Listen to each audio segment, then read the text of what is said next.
I love my child, I love my mother so much that I couldn't survive if anything happened to them. It's like, you have some serious thinking to do about that. It's like, you really want to curse someone with that kind of love, do you? I couldn't live without you. It's like, my God, get away from me. Really. It's terrible. That's the Oedipal mother, right? That's like, I'll forgive you no matter what you do. It's like, really?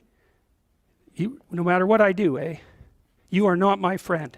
That's for sure. Not at all. It's a horrible thing to do to someone. That's the witch in the Hansel and Gretel story. All gingerbread and outside to the lost kid. Inside, you feed them candy and make them fat and eat them. Right, that's Hansel and Gretel. That's the Oedipal mother. That's one of Freud's major discoveries. It's a major discovery. It's like the devouring force of love. You want the person to be able to stand on their own, and the price you pay for that is that you stand on your own. It's like, good to have you around. I'm glad you're here, but if tragedy, if and when tragedy strikes either of us, I hope that one of us is standing when it blows past. And that there's a harshness about that that's unbelievably cruel, because you say, well, if my mother died, I could live. Well, what kind of monster are you exactly? The death of your mother doesn't do you in? Well, it turns out that being a monster is the right thing. So, and that's a rough thing to learn, but it's necessary to learn, because it also makes you, at some point, for example, as you get older, by the time you're in your mid-20s, something like that, you should start having a relationship with your parents that's approximately one of peers. And you can tell if you have that, so here's a little trick you can use. So you have parents, obviously, they have friends. You probably care what your parents think, I would imagine.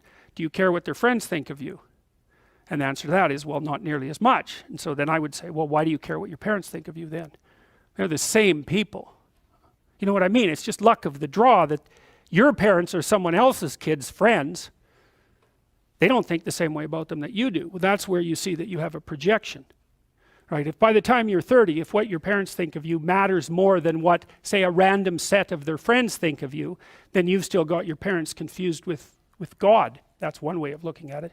You've still got them confused with an archetype, and you're still a child. And you might think, well, it's pretty damn rude not to think about what your parents think of you anymore, not to care.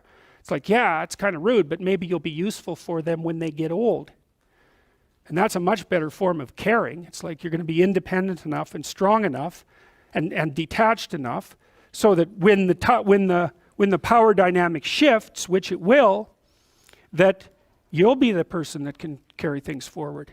Well, you can't do a better thing for them than that, right? That's the best of all possible outcomes for your parents.